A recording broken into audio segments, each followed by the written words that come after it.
What's up?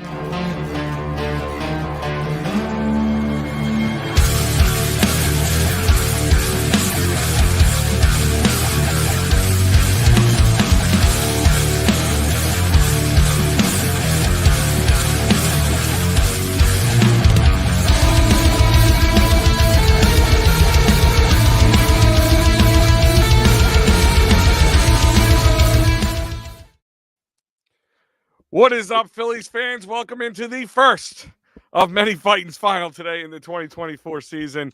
Not the best way to start things off there, Matty B and Sal, but we're starting it off today. For all you Phillies fans out there, maybe a few of you might have dropped off today, but, Phillies look like there's going to be a heck of a game in front of them. Wheeler pitches a gem, but they fall to the Braves 9-3 because of that number one bullpen in Major League Baseball.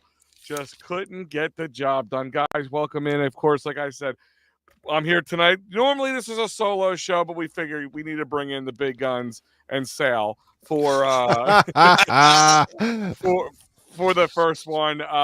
Matty B, what's going on, brother? Oh, gentlemen, like I told you off stage, did I wait all winter for this? Can we go back to Clearwater? Did we start over again? Can we get this one rained out and maybe start tomorrow? Al, you mentioned Are you solid asking for a spring mulligan? I'm asking for a spring mulligan. Maybe a spring mulligan. Let's head back down to Clearwater. Let's play the weekend, a couple games. Come on back Monday. Got the Reds coming in. We'll start it then. But we can't do that, and I understand that. It's a shame, Al. We wasted a hell of a performance from the rightful ace of the staff and Zach Wheeler. And what about that bullpen? Sal, what are your thoughts on this one? But this is gonna be a tough one, boys. That was a crapper. I mean, I had high expectations going into the game. I saw Charlie Manuel coming out to the field, hanging out, throwing a pitch out to Larry Boa. I had tears in my eyes. I'm sure most of the ballpark had tears in their eyes as well. Game started off with a bang. You had some highlight plays in the first inning. Bryce Harper with Alec Boehm with a diving play to his left to throw out the guy. Bryce Harper had a nice play in the field in the first, and then it was a pitcher's battle. What you wanted to see, guys. Has Spencer Strider ever missed leg day in his life? Is he the only guy in the world that we know of that might have never missed leg day? Because I'm the opposite. Not that I'm a picture of health here, but I usually skip leg day and go right for the arms. I don't know about you guys, but I can tell you this much: you got better facial hair than Spencer Strider's little weak ass mustache. But caterpillar. Yeah, it's guys.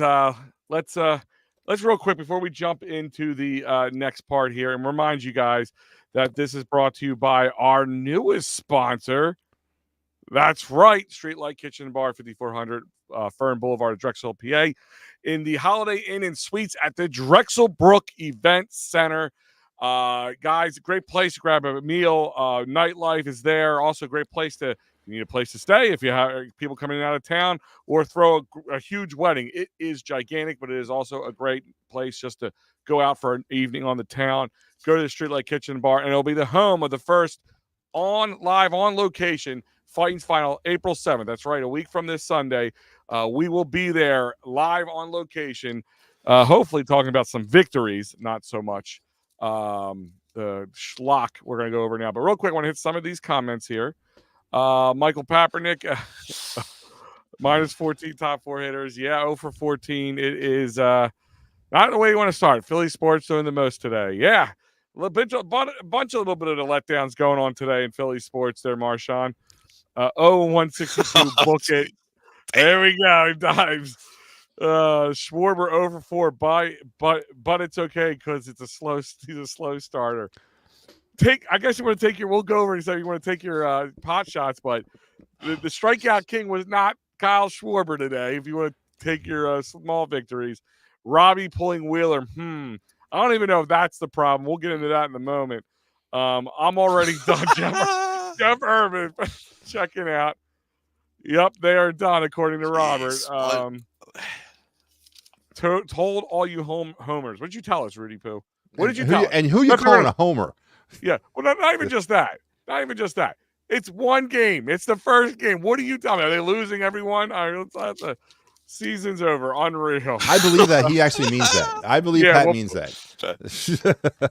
Pat means that. It's over. Done. Pat has more flip flops than the Wildwood Boardwalk. Okay, Yep. that's what I was gonna say. Pat is already in We'll season. see what happens with tomorrow when the World Series parade's already being booked for Pat Bernard. Yeah. Run it back. Oh well. Listen, if they are running it back, Rudy Poo, it's already happening because if you remember how it started off last year, they could run it back. Wheeler 6 innings, 5 Ks, 5 hits. Let's pull him when he's pitching well. It's game one. Yeah, I'm not. Still stretching. Pitchers are still stretching out. Yeah. We'll get into that, but I want to thank everybody for joining us. We have plenty on. We want to hear all the stuff that you guys are upset about because I'm sure we're going to be in the same boat with a lot of things, guys. But number one, for those who are new, I want to kind of just go over, do a little work here that we don't do at all the shows. But for those who are new, welcome into the Phightins Phinal Season 3 for the 2024 season here on EOP. As you can see, a new face down here. Mr. Sal. Sal, what is going on? No, his name's not guys. I got my Phillies gear on. Have my Mitchell and Ness throwback. Yeah. Got the PHL hat here, representing. Sal's ready to go. Started off good today. Yeah, started off good. It didn't end well at all. But, guys, we're going to have a nice little new format for you for this year. Probably even adjust a little bit as we go along down the season. But today you're going to see some new segments here on the Phightins Phinal, including the Broad Street Bottom Line, where we kind of go over our key moments of the game, or takeaways from the game. We're around the bases a little bit and talk about all the scores, the scoreboards around the league. Today we're going to touch on yesterday's as well as today's because there wasn't many today. And then at one point in the season, we're going to talk a little down on the farm. We're going to touch on a little of the farm system as well. We'll have all that for you guys and more, and of course allow you to kind of talk about it a little bit. Talk about your feelings, get your frustrations out, as we already can see that they are flying in. It's like Game 7 all over again. Good God. The Boo Birds came out at the ballpark. We heard them. Didn't add anything, and dudes have optimism. Did we have to add a lot this season after the kind of team that we have put together already? I don't think adding and subtracting we're going to be in the differential here, but last 3 real Phillies games have been brutal for the big bats, and laugh my ass off. Yes, he's talking about game 6 and 7 of the NLCS, for those who are wondering. Are people generally upset because of Phillies or the Reddick trade? But definitely didn't help. Definitely didn't help. Topper has to go. Sorry if it hurts your feelings. He's not worried about hurting my feelings. I don't know. Who's he? You got to know your audience, man. This ain't the Rob Thompson post game show. I mean, this is the Phightins Phinal here. The name on the front's more important than the name on the back, brother. Come on. Yeah, that's my thing. Is like I'm not.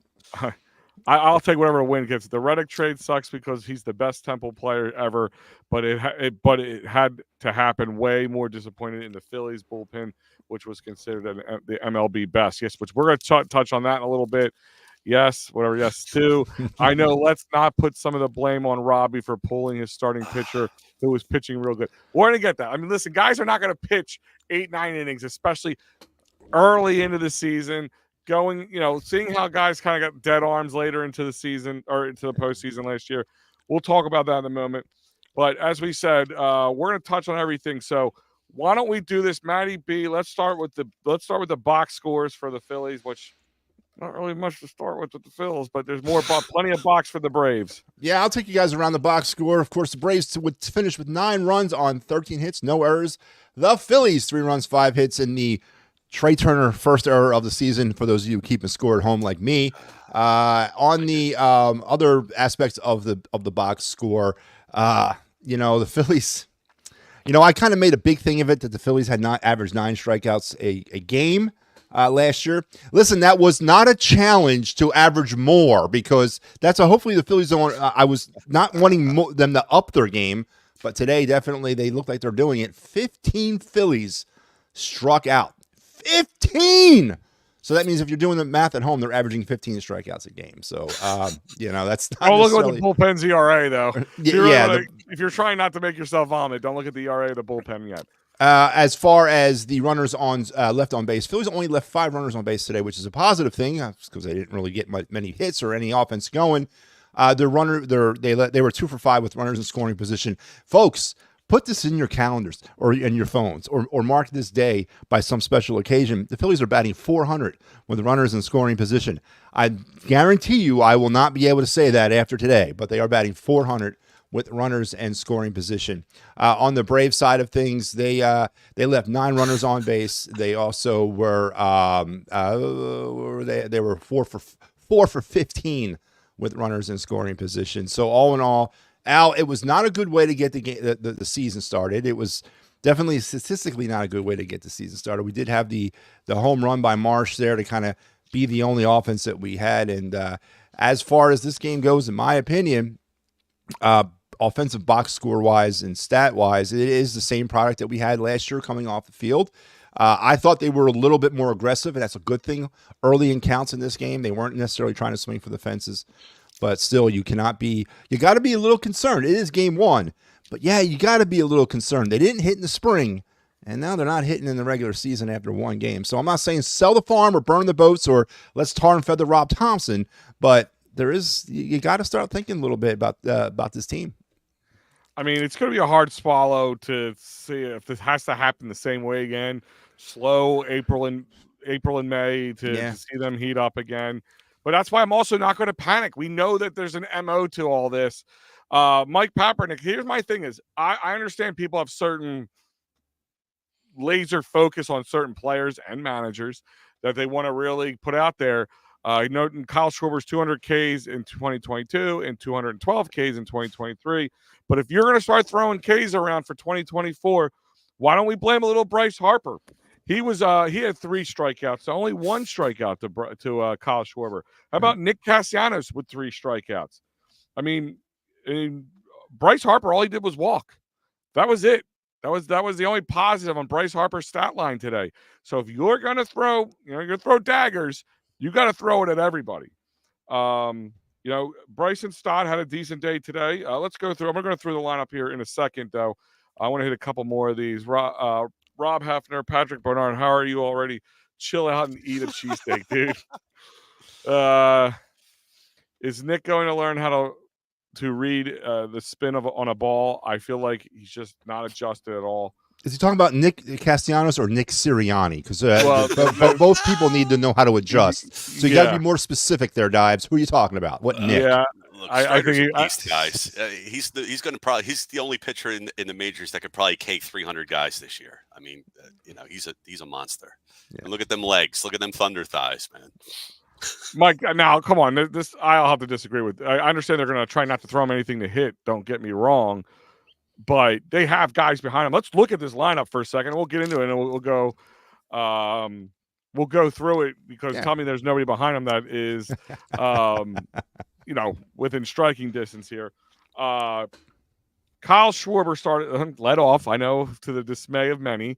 But, really? They had him leading off? Oh, wow, man! That's that's change good. Of pace. That's great. Yeah, that's really learning your lessons from spring training and last season. Yeah, that's great. So, but we get to see him start off on DH. At least that's a plus in the right direction there.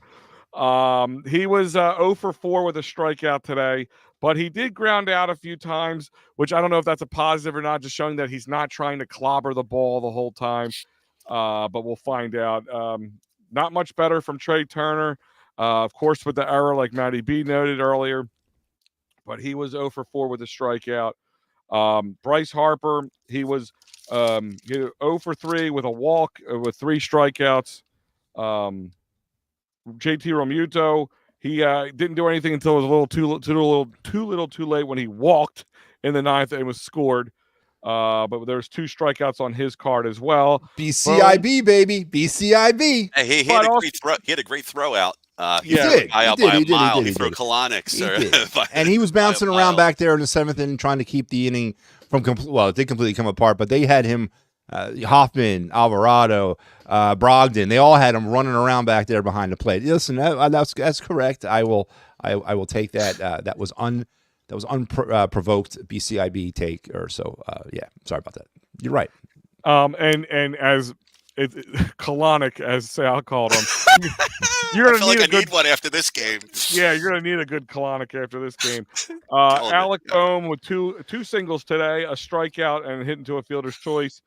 Bryson Stott, he had one strikeout, a single, and a stolen base, and he scored a run. You have Castellanos with 3 strikeouts, and he had a single with an RBI in the 9th inning. Brandon Marsh, 3 strikeouts with a 2-run jack that gave him the only 2 runs on the game. And then Rojas he walked, stole a base, and was 0 for 2 with the other at bats. And that is your not so impressive stat line for the not so fighting Phillies today in game 1 of 162 games. I gotta say it that way, guys, because we all panic. We all have to panic, but it's okay. It's okay. Calm down. It's all right. As this team starts off slow again by June, and they will be 10 and 12 games back.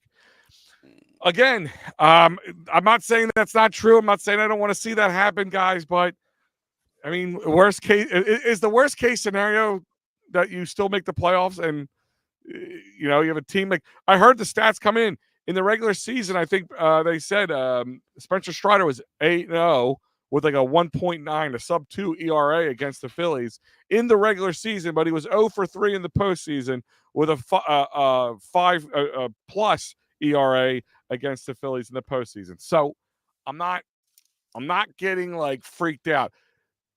Sal, this was a Wheeler versus Strider matchup. I understand that I expected not a lot of runs. I definitely didn't expect 9 runs from anybody. And they didn't. Those guys, they delivered for the most part what you expected.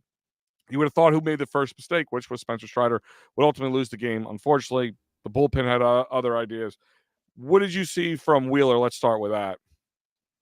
Wheeler was great. Wheeler was phenomenal. I mean, he was throwing mixing good pitches in. Guys were, I mean, if you look at both lineups, they were both aggressive. Nobody was trying to take pitches. Everybody was swinging. I think they were trying not to strike out, which seems counterintuitive, right? But they were trying to put the bat on the ball. That's what both teams were trying to do. Wheeler was pitching great. Strider was pitching great. They were both, we're looking like a pitcher's duel. We're going to see, the type of game we were expecting, 2-1 type of game. Everything looked great until Strom came in and the wheels just fell off, and it was just hot shit. Can I say that on here? It was hot garbage. Sure. Hot garbage. Yeah. You can't take it back. You just said it. Just pivot back to garbage. I mean, you got hot shit. Take your shit and run with it. Yeah. It was 2-0 with that Marsh Oppo Boppo. That was nice to see, right? Again, lefty. A nice lefty. He can bat at the top of the lineup against righties. He just hit a 2-run homer against probably the best righty in baseball. So that was nice to see. It was a great game. Wheeler pitched great. It just, for me, everything just went downhill once Wheeler, he had to come out. I know people are saying, why didn't he pitch longer? It's the first game of the year. Guys are still stretching out. I know they're getting paid millions of dollars. But you got to think of it from the owner's perspective. They're paying these guys millions of dollars. They don't want them to blow their arm out in game 1 by throwing 120 pitches. So that's why we saw that. Strom coming in, head scratch and move. I don't understand it.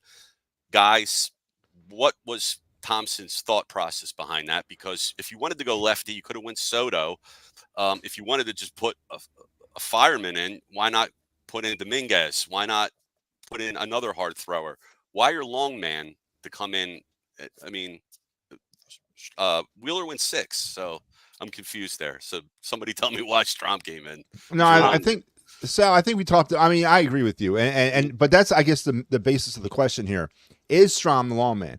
Are there roles for, because we know it's closer by committee, but is it bullpen by committee? I mean, are there actual defined roles for all levels of relief pitching on this team, or is it all by committee? And I think today showed that it might be a committee bullpen, because you're right. It made no sense to put Strom, your long guy, in a back end of the game situation where you're trying to hold on to a 2-0 lead. I agree with you. So people have complained about. We're going to talk about the bullpen in a second, but people have complained about that move in our chat already. I've seen it on Twitter and social media and all that.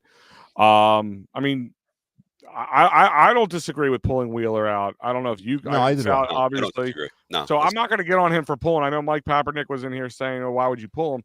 You 83 pitches through 6 innings is enough. 83 through enough. 6 is enough. Yeah, and let the guy work his way up. It's cold out, so things are tighter already. So our bullpen should be good enough to go, 7, 8, 9. Sorry, should be. It should be. Yeah. And if you look at the guys who didn't do bad, were the guys that you would expect to have more problems with. It was your big names. It was your Strom who just signed a contract or an extension. It was your Alvarado. It was your Brogdon again. Junior Marte and Hoffman look like top tier pitchers today after this one. Yeah. So I mean, let's talk about that, Matty B. The bullpen. Where'd it go wrong? Is this in your eyes? I know it's hard to tell, but is this a hiccup on day one, jitters? Yeah. Or is there more to the story? Well, you know what? And I think everybody in this room and everybody at this panel and everybody watching and listening out there would agree with me by saying that a bullpen doesn't normally give up 7 runs in 1 inning. That is something that doesn't happen. Thank God, doesn't happen every day. And it really never really happen to the Phillies at all last season. So maybe all the above, the hiccups, the jitters, maybe, Strom and the way they were put in this game was not the right order. Maybe it should have been Soto, Alvarado, or Sir Anthony, Soto, Alvarado. Maybe you should have just left and then gone to your fireballers, because you're right. It made no sense. You're trying to protect a lead late in the game. Don't you want the guys who throw 98, 99 miles an hour, to come in there and kind of lock this thing down?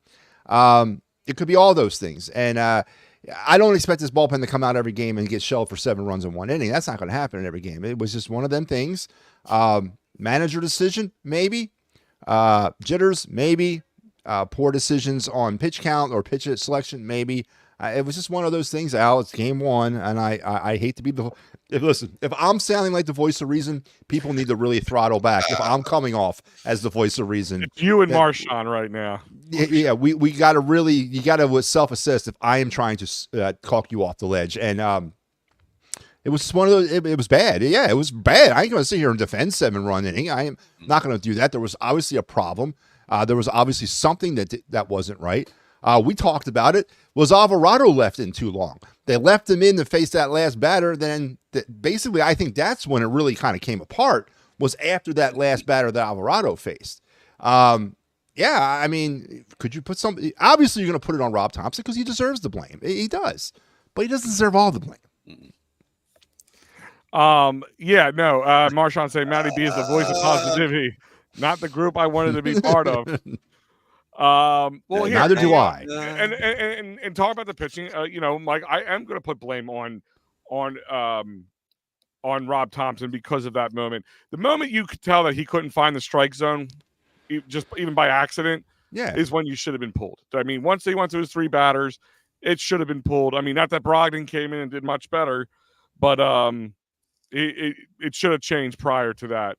And it was because Brogdon got the jitters because he was put into a bad situation. I don't know. It doesn't make. You're supposed to come in and pitch and do your job. But the days, as you're saying here, Mike Papernick, the days of going more than 5 or 6 innings are just going to be few and far in between. It's just the way it is. It's a thing we're going to tell our grandkids about, and they're going to be like, "What? That doesn't happen."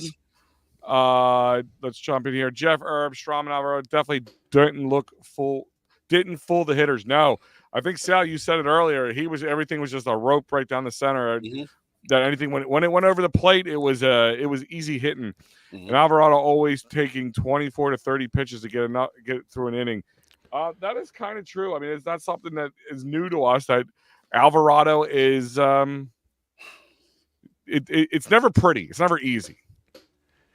Here's the thing with Alvarado, and we've seen him over what's he now, 4 years with the team? We know when we get the good Alvarado. You know when you have the good Alvarado early on in an inning. You know it. We've seen it.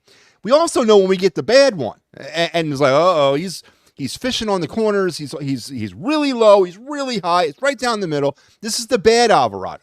It's a matter of when you identify that, or as how quickly you can identify that and get him the hell out of there. So in that aspect, that's why I kind of think that Rob Thompson does have some blame here. You're right.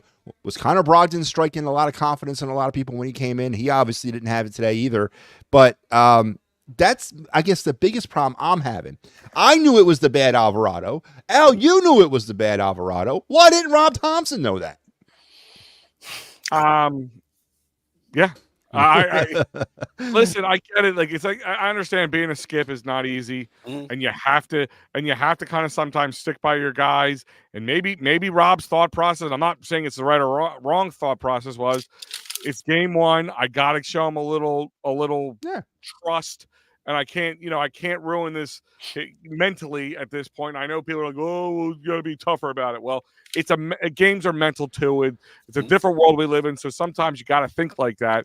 So I'm not saying it was right or wrong. I'm just saying that could be what was going through Rob's mind. Gary's here saying bullpen implosion. The top 4 hitters over 14 with 7 strikeouts. Lay the blame where it deserves.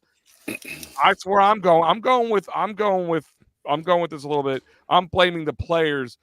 Some manager decisions, but we saw Brogdon come in, so we brought Brogdon in earlier. Brogdon would have done this. It would have same thing. Maybe it would have been 7-2 or 7-3 or whatever the final score would have been. If that makes you feel better, I don't know. But a loss is a loss. If you lose by 1,000 runs or 1 run, it doesn't make a difference in my eyes. But I'm kind of in Gary's. I'm sitting here with Gary saying I'm blaming the players on this one. Sal. Yeah, it's definitely the players. I mean, outside of the pitching, the hitters look flat, and every season, the beginning of a season, pitchers are always ahead of hitters at the beginning of a year. It's just the way it is. It takes the timing. There's the timing. I would say the timing takes some time to develop for hitters. They're just not always on point with the ball. They're not always squaring up. You see them just missing balls. You get one good pitch to hit every at bat, so to speak. That's what they say.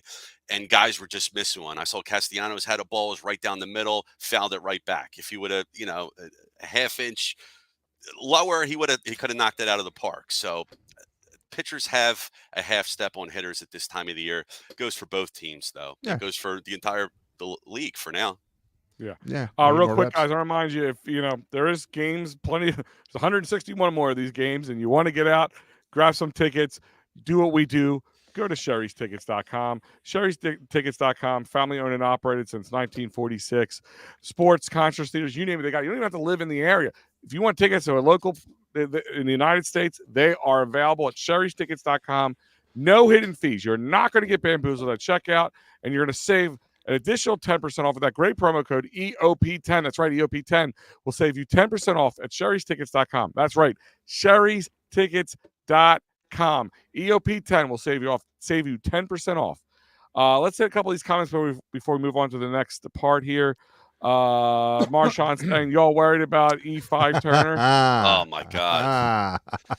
Yes, Marshawn, I am worried about E5 Turner. 23 errors last year, and then he gets right back going.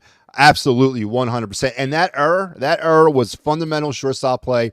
You're supposed to get behind the ball, Trey, not try to backhand it. And that was something he should know how to do. So, yeah, I am very worried about it. He could have got right in front of that ball. The catcher was running. You had plenty of time. There was no need to do whatever Olay stuff he was trying to do. I wouldn't say I'm worried, but not the start I'm looking for from him after last year.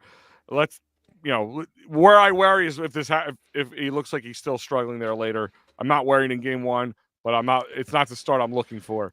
Mike, the Phillies team needs a closer, not a closer by committee. I think that will be agreeance. Gary, blah, blah, blah, bullpenner Thompson's fault, never calling out the top 4, just like this. What? I just agree with you, Gary. I don't know what you're talking about. Man, have you watched the show before? Have you even watched us? Gary, you missed my bold prediction from the other day. I'm worried about Bryce Harper's back. And mine. I had Kyle Schwarber falling out of the lineup altogether and not even being on his team at the end of the year. Come on. Listen, you're right. 0 for 14. What are they? 7 strikeouts, the top 4 of this lineup. And once again, we're going back with Schwarber leading off. What are you, crazy? Of course there's some problems with our hitting. Absolutely. Schwarber, Harper, no home runs in spring. Schwarber struck out, 38 at bats, and he struck out 20 times this spring? Come on. Yes, there is problems. A lot of problems. Absolutely agree with you. And Gary, I'll throw you this softball too. Kyle Schwarber will have more Ks than his batting average. So yes, if he has over 200 Ks, his batting average will be south of that. And he will not bat his weight. Definitely not. This is year 3 of Robbie. So how much longer do we run with it? If it falls apart, I honestly think if it isn't a winning of the World Series, I think he's gone after this year. You guys talked about that the other night on your show, and I agree. And it comes with those championship expectations, because if the Phillies really were that much World Series or bust, in my eyes. Yeah, I know. Yeah. Me and Joe were going back and forth about it, and I disagree with him. He said, he doesn't think it's World Series or bust.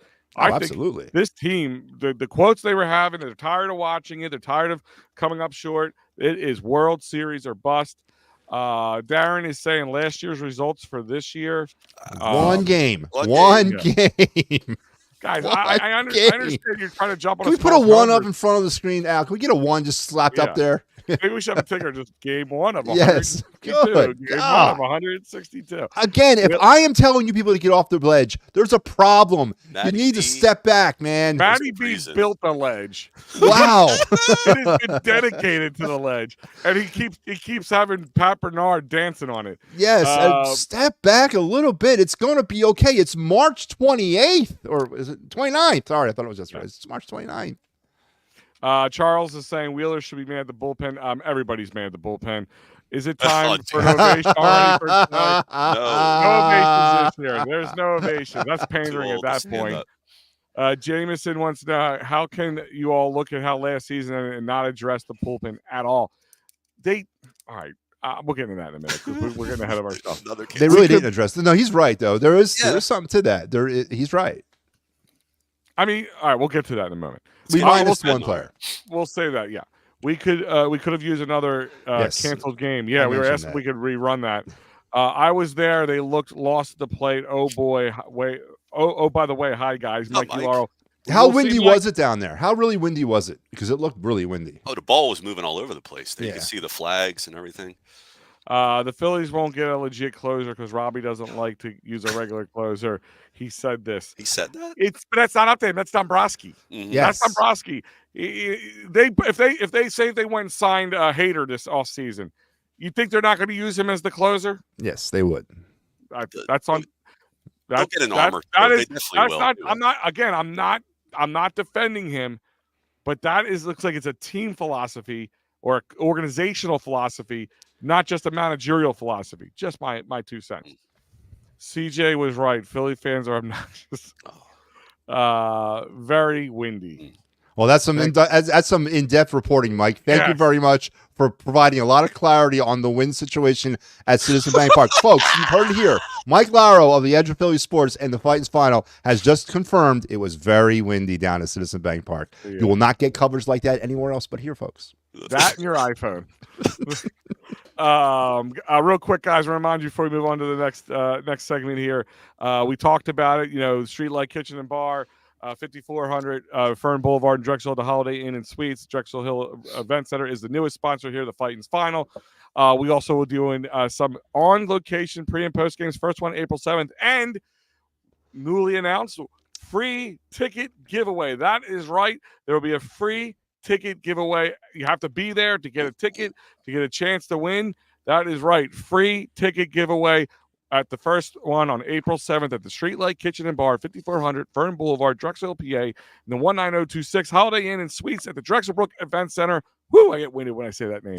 And I'm going to tell you guys, we're not going to spoil just right now where the seats are at, but the seats are very good seats. And there's against a team that you would want to see the Phillies take on. They're not just some junk tickets. They're Joe Sheeran's personal. I had to pry him out of his hands for you guys. Streetlight Kitchen and Bar, 5400 Ferne Blvd, Drexel, PA, the Holiday Inn and Suites at the Drexel Brook Event Center. We will be there with a free ticket giveaway for pre- and post games on April 7th. But get there before then so you can try the great food and the great menu. And guys, like I said, we're going to have some new segments here. And I'm going to get to some more of you guys' comments in a moment. But real quick, we got to do our first segment here, a little segment we call, and I'll just set it up for you, the Broad Street Bottom Line. We're going to talk about our key moments and our takeaways from just today's game and looking forward. And here we go.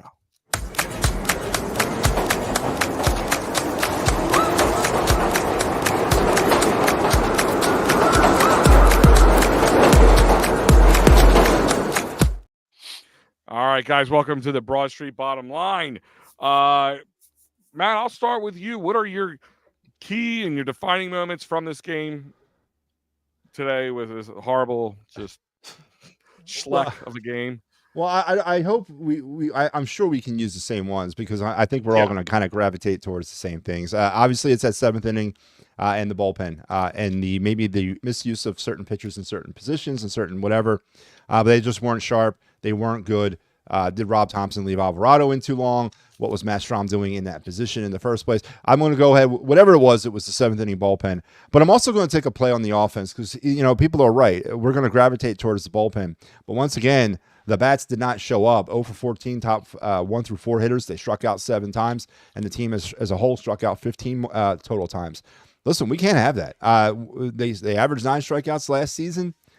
They got to get better. There's no excuse for going through a whole month of spring training and then having this type of offensive performance on game one. I just don't get the strikeouts. I never understood strikeouts. When I was a kid, I didn't play because of strikeouts. I wasn't rewarded with top positions in the lineup because I struck out 4 times a game. I didn't play. And now apparently that's out the window, but bullpen, 7th inning, and the top 4 in the lineup. Yeah, I'm going to go with you on this one. That was kind of my key moments. Key moments and a swinging key moment. I mean, it looked like the 5th inning was going to be all Phillies. Wheeler gets out of a jam after that error from Trey Turner we discussed. And you look like, oh, this is just, prototypical Zach Wheeler just doing what he does, the ice running through his veins. And then, you're seeing production from different parts of the lineup. And here's your 2-run jack. And you're feeling pretty good about Brandon Marsh. And okay, Phillies are up 2-0. Spencer Strider's done, but like you said, it just takes to the 7th inning. Strahm comes in, 2 runs off 3 hits, not what you're looking for. Adam Duvall knocks in those 2 runs, ties the game up, and Jeff Hoffman comes in the bleeding to stop the bleeding. I know it wasn't pretty, but it stopped. It's the 8th inning, really, and I agree with you guys a little bit more. Is it the pressure from not having any offensive production behind them? But because let's be honest, they only needed they lost by 6, but they only needed 5 runs to beat us. So here we go. Here is Alvarado just not finding the plate. Michael Harris second scoring. Bouncing a ball over the head of Alvarado, scoring Matt Olson. Then they walk Denaro, RBI from Acuna, and then Brogdon just made it just came worse. Wild pitch to start it off, walked somebody, walked in another run, and then a bases clearing double from Matt Olson. And it was just, one thing after another. But nobody got it done today except Zach Wheeler. Zach Wheeler is the only bright spot today. That is my takeaway from this. If it wasn't for Zach Wheeler, this would have been a much worse game. And because, like I said to you guys earlier, Spencer Strider is 8-0 against us in a regular season with a sub-2 ERA against the Phillies. It was the offense being cold as the wind out there, as Mike Lauro so eloquently put out there for us. It's cold too, he said. Not windy. Cold. Yeah, it wasn't windy. It was very windy. And yes, he said it was cold too. So you get it all from all angles here on the show. Yeah. So both things were cold. The bullpen was cold. The batting was cold outside of a little bit from Brandon Marsh. So that's my takeaways before I blame anybody else. Go ahead, Sal. No, I mean, I don't want to make excuses, guys, but it just seemed like they're still in spring training mode, right? They're not warmed up yet. They are cold, right? The bats are cold. Pitching was the only thing that was good. Pitching's above hitting, right? Pitching's still a step or two ahead of hitting. The bullpen, I don't know what's going on there. We go back to that with the 7th inning. Look, Wheeler was the highlight of the game for us, for the Phils, right? He got a little bit of trouble in the 5th, but he got out of it. He jammed Acuna and right to 3rd, and that was the end of that. It didn't come up in this game, guys, but I saw our bench here. The rosters were finalized. We have one lefty in our bench, and it's Stubbs, who's your backup catcher. Yep. You need another left-handed bat. Am I crazy? Or, I mean, does that not matter? Or I think that matters big time. I don't know. Again, it's the I heard JK was available. Oh, yeah, right. Was he? I thought he got picked. Yeah, he was available. Is it because there's so many lefties off, throughout the lineup? Is that why they feel it? I don't. It's a good question. But I mean, it wasn't the lefty-righty matchup that really hurt us today, so I'm not super worried about that at all. Is that really even a thing anymore in analytic baseball? Is that even a thing? I mean, with Rob, it is. I mean, Rob Thompson does like his lefty-righty matchups, especially with guys like Brandon Marsh. Well, let's say you got Sale coming up on Sunday. He's left-handed. I mean, if you put 3 left-handers in a row against Sale at the top of your lineup, I think you're looking at a long day for the Phils. So they're going to do it. I guarantee they're going to do it. 3 lefties in a row? Yeah, I guarantee it. Well, they're not. Well, they didn't do that today. No. I know what you're saying. You think, all right, we'll see, but I hope not. I just don't think. I think the whole lefty righty thing has taken a hit because of analytic baseball. Because sometimes it doesn't tell you the full story. Well, it doesn't tell you the full analytical story. I'm not telling you guys are wrong, and you're right. Lefty and righty is old school gut feel baseball, but I mean that used to be analytics before analytics. So I mean, lefty righty is a complete analytics. Yeah.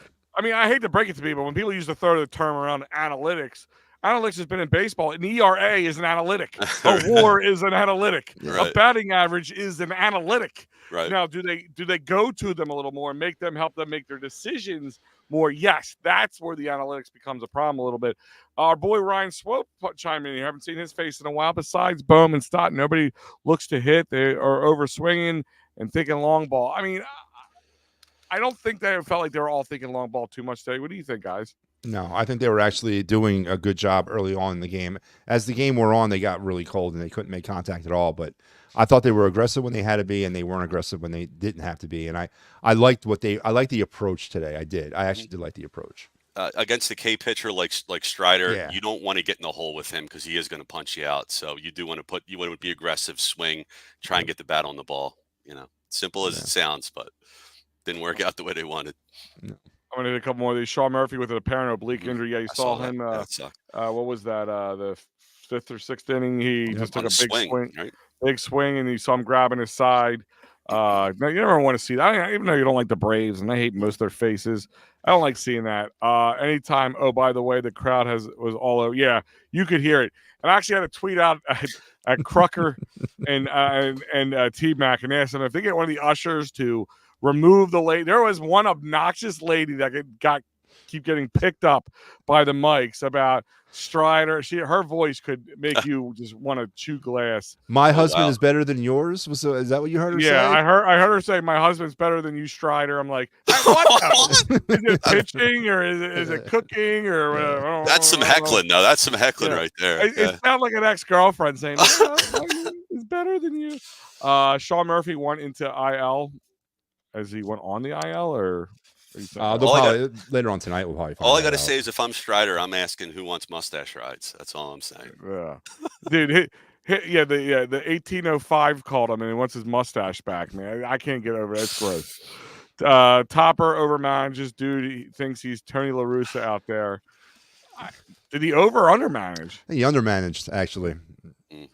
Boy, Garrett stuff scares me. Coming off the bench. I mean, he is scary pinch hitter. He can't really be your pinch hitter because he's your backup catcher. Like, he's your last at bat guy. I don't know. That's a weird move. What's up, Sean? What's up, guys? Thompson looked like likes to play eeny, meeny, miny, mo with the pitchers. I'm like, wait a minute, who's eeny, eeny? Oh no, pitcher's still early. No need to hit the panic button. Like I said, I don't think anybody needs to hit the panic button on game one. I mean, again, where were we, like 2 wins in our first 10 games last year? So no, we were actually 2-6 coming home, 1-5 coming home to raise the NLCS championship flag, and we were 1-5 coming off the first road trip of the season. We got swept in Texas, and we lost 2 out of 3 to the Yankees. If you guys remember. All right, Ellis is saying one get the Braves on Saturday. I guess. I don't know. Let's see. Ellis is pitching. It sounds like Ellis is taking the mound. I'll take it right series, now. Guys. We can still win the series. Come on now. Yeah, that's that's right. Yeah, we can still win the series, man. Mm-hmm. Yeah. Again, that's baseball for you. It can come out Sunday. They win the next 2 games, and everything's good, right? On pace, parade, everybody. And Papinard is back on the bandwagon, and that's all that matters. Yeah, he's back on the bandwagon. And guys, that is your Broad Street bottom line.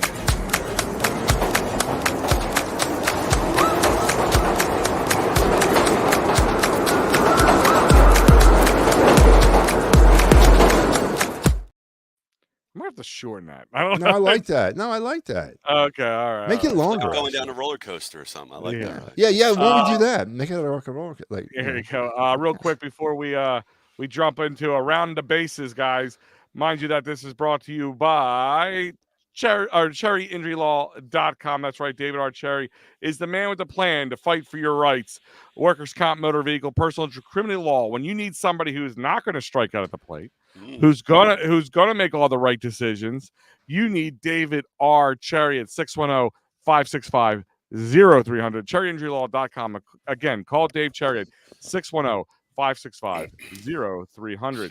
And guys, like I said, Around the Bases, we're going to check out all the scores, but a lot from yesterday, this one, because not many games played today, and the few that we had today. So here we go.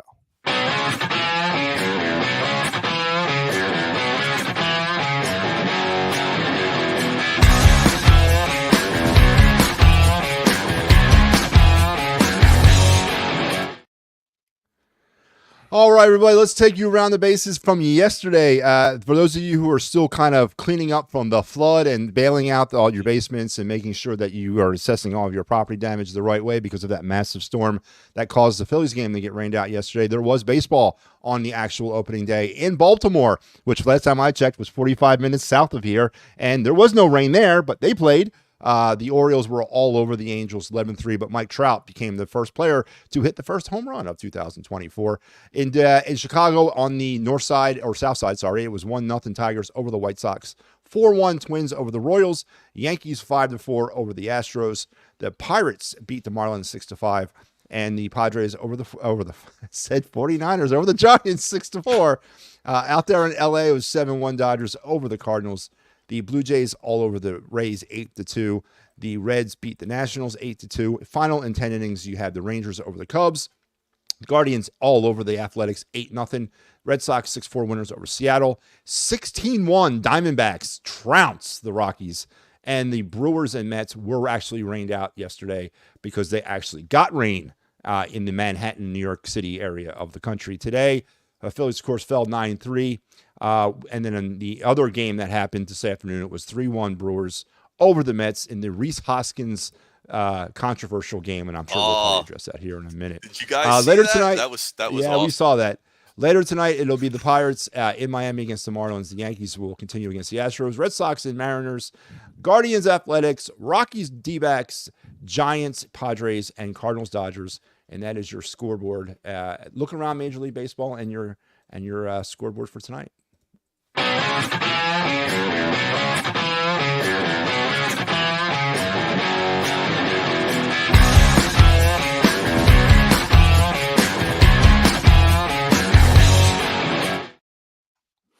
All right, guys. Need a couple more of these comments, and we'll get to our final thoughts here. Strider looks like the circus ringleader with the mustache from Barnum and Bailey's Circus. Yes, Sean, I agree with. Honestly, we need to move Schwarber out of the number one spot. I don't think I can do another season of watching him be useless. I can tell you that they interviewed Rob a couple weeks back, and they asked him if he struggles, coming out of the gate like he tends to, would they pull and would they move him around and not keep him in that leadoff spot? He didn't say no, but he honestly didn't say yes either. So it'd be interesting and see how they play this. Again, I'm not going to panic after game one, even game 2 or 3. We'll see where this goes. But I understand the frustration when you come out high. The expectations are through the roof. My expectations are still World Series. Now, losing game 1 of 162 games does not change that expectation at all and shouldn't. But it is not the kind of start you want to see for the team, again, especially against your division rivals, especially against a team that, always seems to be way out in front and you're always looking from behind. But remember, who made it farther last year? Who made it farther the year before? Who knocked who out both times? So that's why I kind of pump the brakes. As a guy who covers baseball, we have to understand this is a marathon before we get into a sprint. And that's why I'm trying to be the voice of reason, because if Matty B does it, I believe that's the 6th sign of the apocalypse. I'm not sure yet. We'll find out. Hey, I just got to keep it real, man. I'm sorry. I got a killer stat, guys. This is going to be the analytics that probably Thompson's using. Ready? Phillies are 151 and 100. That's a 602 winning percentage the past 2 years when Schwarber leads off, including the playoffs. Now, I'm not a fan of Schwarber at the leadoff spot, but maybe there's something to that there. When he's not leading off, that's the analytics they do, and they know when right. I think when he hits a leadoff home run to start the game, I think they have like it's like 800. It's like a real high. Like it's like they only lost like 2 out of 20 games that he did it in his career as a Philly. Yeah, and when he doesn't lead off, they're under 500. So that's crazy to me. But I still think I would like to see some tinkering with that lineup. See Schwarber down, to the 5 hole. Oh my God, that could be beautiful. Just watching that there, 4 or 5 hole. But will they do it? Will they allow it to happen? Because like the problem is one game will not explain. If he has a great game and one game, it doesn't mean it was a success. And if he has a bad game and it doesn't mean they were wrong and put him back, like it's a hard tell. Like you got to run him for a few weeks before you can make that decision. Right. Hopefully, though, like if they have a losing streak going, you want to break things up, they do move the lineup around, or you sit guys, and Schwarber ends up going to a different spot in the lineup because somebody else sat. So we'll see what happens there. Mike wants to know: are we worried about Sale on Sunday? No, we got enough right-handed bats. Yeah, I think we're fine there. And speaking of Sunday and this weekend coming up, there's plenty here at EOP. Here you go, and actually. PM, and this is a little change here. I didn't get a chance to update this graphic, but PM and the AM actually is going to be moving till tomorrow at 9 a.m. The Phightins Phinal will be back with myself, taking care of that. There'll also be Clear the Ice with Pat and Mike. And then on Sunday, you also have, I believe, All Across All the Time is still going off, and a post-game show for the Get Process Sixers and Raptors. Tonight, you still have another Get Process coming up. The Steel Steps are on at 10. Like I said, gearing up for WrestleMania very quickly. So you're going to be hearing a lot of coverage here at EOP on that. Already has started. And guys, here is that lineup. Like I said, tonight is today, me and Matty B. So we got to get a picture of your face up here. Yeah. I'm on again tomorrow, and Mike Lauro will take the closer on Sunday to see. Hopefully, the Phillies take the series. And reminder that this is brought to you by the Streetlight Kitchen Bar at 5400 Ferne Blvd, Drexel Hill, PA 19026, at the Holiday Inn and Suites at the Drexel Brook Event Center. Pre and post game, they are our sponsor, but we have an on location one at April 7th, and you'll be a free ticket giveaway. EOP is bringing. We stole Joe Sheeran's tickets, pried it out of his cold dead hand. No, not dead. He's not dead. His cold hands, and we're bringing it to you so you can have them. For you, for a great time, another reason to come out to the Streetlight Kitchen Bar, 5400 Ferne Blvd, Drexel Hill, PA, the Holiday Inn and Suites at the Drexel Brook Event Center. Any closing thoughts? Sal, I'll start with you. Yeah, I'm gonna put try and make you guys feel a little bit better. Everybody that's worried, that's chatting here. We got some high praise from some of the coaches on some of these players here. So we got infield coach Bobby Dickerson thinks Harper could win a Gold Glove at first base someday. So that's cool to see if his back don't give out on him. But and Larry Boa says Rojas is in the same defensive class as Gary Maddox, and he was a great defender at center. Whoa, hang on now, man. That's like saying Bryce Say better. the same level of Pace Utley now. Come on, man. That's just way too much, way too soon.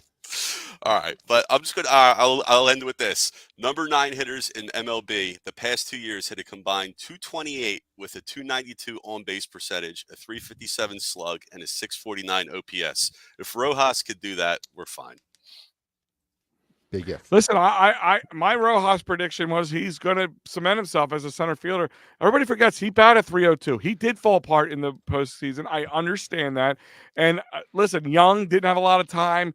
I can chalk that up. I think you could see something from Rojas. Don't get off the Rojas train just yet. I'm worried about Nola tomorrow. After that, he's guaranteed to give up at least 3 home runs. I mean, he had a good year last season, especially towards the end of the season. So, I mean, I'm not. Everybody always kind of bangs on Aaron Nola, but at the same time, everybody was happy when they re-signed him. So, he is still one of the better pitchers in the league. Probably one of the best number 2 pitchers, I would say. One of the top best day 2 guys, right? Would you guys agree or disagree? Yeah, for what was available out there in the free agent market this year, absolutely. Yeah, he was. I just don't see teams throwing 7-year contracts to pitchers anymore. I think the Phillies were the last team to do it.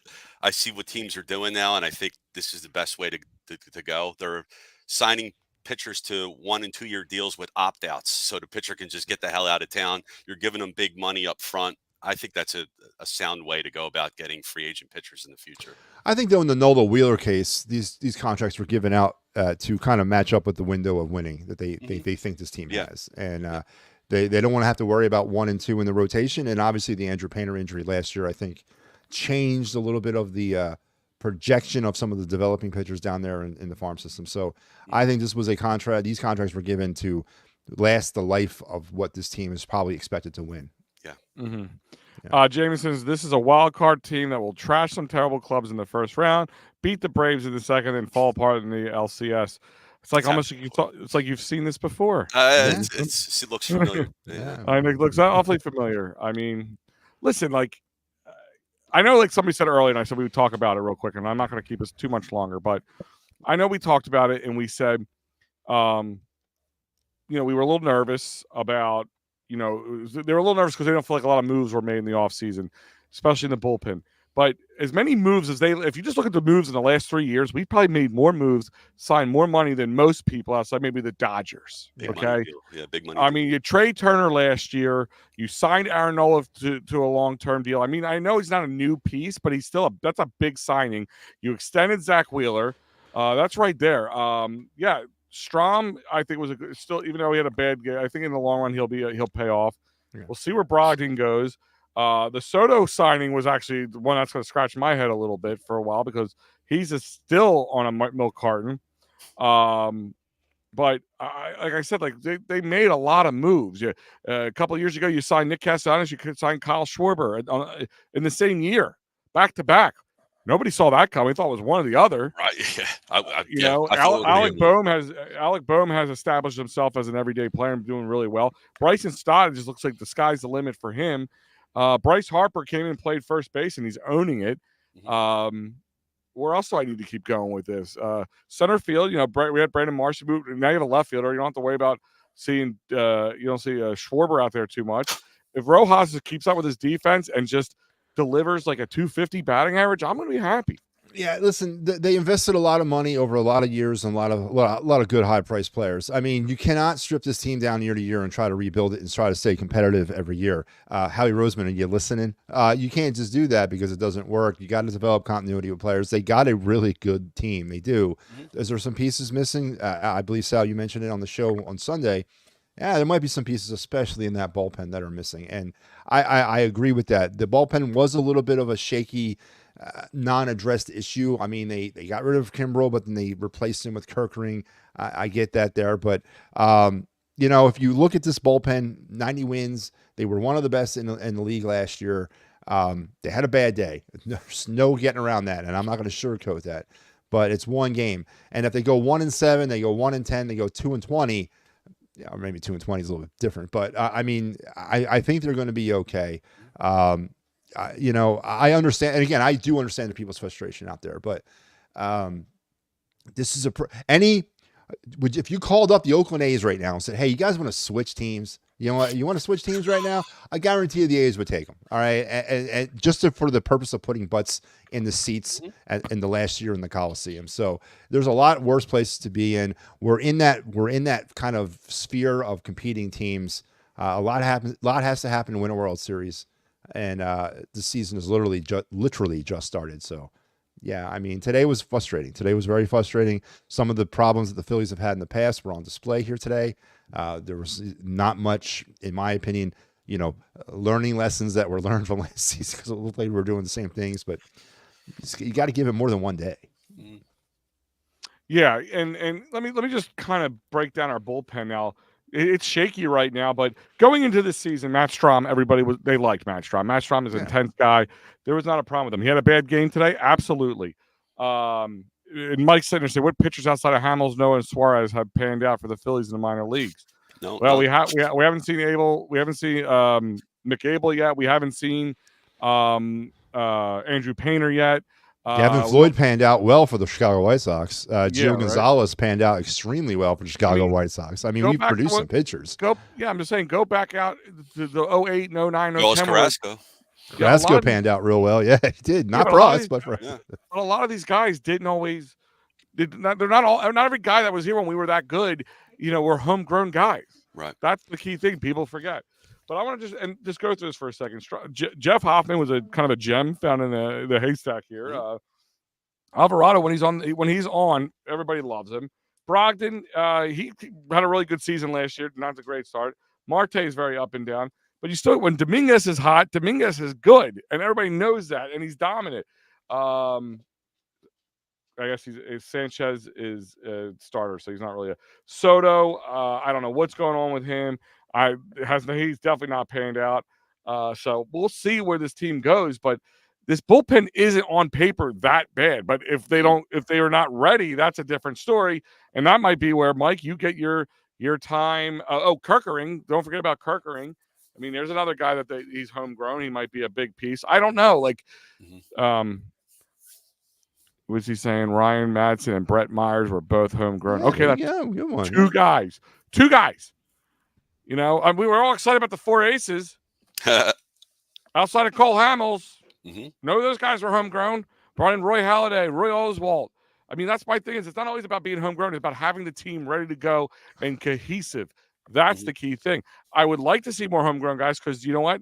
It's a better story and it's easier to control the contracts that way. But ultimately, it doesn't have to be that way. Yeah, and it hasn't worked out yet for us in this era of homegrown pitchers, but it doesn't mean it's not going to. And Michael says Painter, Kerkering are hurt. Or Kerkering is recovering from an illness. He's not hurt. Abel can't get out of the minors. Abel will be a Philly this year at some point. I'll stake my house. Or we trade him for a stud bullpen piece. I would do that in a heartbeat too. The Phillies producing good minor league pitching hasn't happened. It hasn't yet. Listen, up to this point in this era, it hasn't. It's starting to happen. It's starting to develop. It may never. It may. We don't know. But to say that we've never had homegrown talent, that's inaccurate. We have. Have we?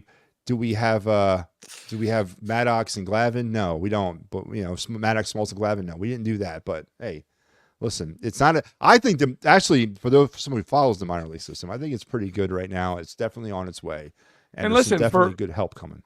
And for everybody who said they have nothing to trade last year, they had no bullpen or no farm system. A lot of guys farm system, not just pitching, but farm system in general. Yeah. Bryson Stott, farm system. Alec Boehm, farm system. Logan Hoppy, farm system.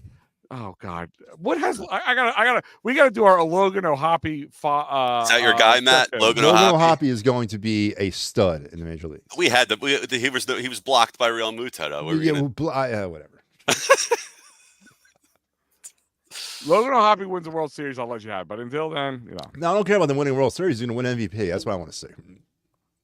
They're reporting that Krotlebig has forearm strain. Kerkering? I hope not. That's bad. No, I already heard he was dealing with an illness. It's still spelled wrong, but that's all right. I know what you're saying. Kerkling. Kerkering. Yeah. So he had some flu or something. That they said like a long flu or something. Whatever he has, I don't want. I know it may have affected like his respiratory system or something. I don't know exactly. Yeah. So we'll find out. I have to look at the forearm strain thing. I don't know. That would be news. It's like what was that? What was that little big or not little big? What was it? A little big league where they kept calling Rosenberg. Yeah. Oh, Rookie of the Year. Rookie of the Year, Rookie of the Year. Tommy John, all of a sudden your arm snaps back like a rubber band. But he kept calling the kid by a different name every time. Yeah, Gardenhoser. Yeah, Gardenhoser. Yeah, I love it. I love that movie. I watched that like 3 weeks ago with my kids. That's a go-to movie. That's a classic. That gets you ready for baseball season. But guys, I want to thank you all joining for us. Sal, thank you for joining us as well. Thanks, guys. Matty B, thank you for all your positivity today. Like, I don't even know what to do with it all. Long year, fellas. It's long year. Fun ride for sure.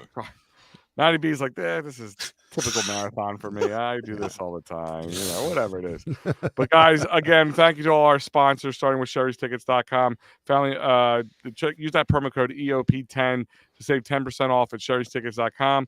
Don't forget David R. Cherry for all your legal needs, workers' comp, motor vehicle, personal injury, criminal law, CherryAngelLaw.com, 610-565-0300. Don't forget PhillySportsTrips.com. They got a lot of baseball trips coming up. We're going to update those ones. We show the Brazil one, but they have Baltimore, Boston, Pittsburgh, and Chicago. All those options out there for you to go to. And Dolan's Bar also having wiffle ball mayonnaise. That's right. The Cruckster and Mickey, or Crucker, I'm going to get mad at Crucker, Mickey Morandini will be there playing wiffle ball at Dolan's on May 25th, and we'll be there to broadcast. So check it out. Come say hi to us. Come say hi to them. Other than that, guys, Phillies do lose 9-3 to the Braves. For those who are just chiming in, didn't know, or living under a rock. But there's always game. What time's the game tomorrow, Matty B? It is a 4:05 start time on FS1. For those of you who are going to watch it, there's no local broadcast, so it's on FS1 tomorrow. Already, game 2, Yep. huh? Yep. All right, that's a whole different conversation for a whole different time. But guys, stay tuned. There is, I believe, the Kelly Green Hour is going to do a special live episode talking about the whole Hassan Reddick trade and the effects that could have on the Eagles moving forward. Like I said, the seal steps and get processed will be on later. So plenty to come here at EOP tonight. It might be Friday, but we don't take the night off. So guys, have a good night, and we'll see you next time.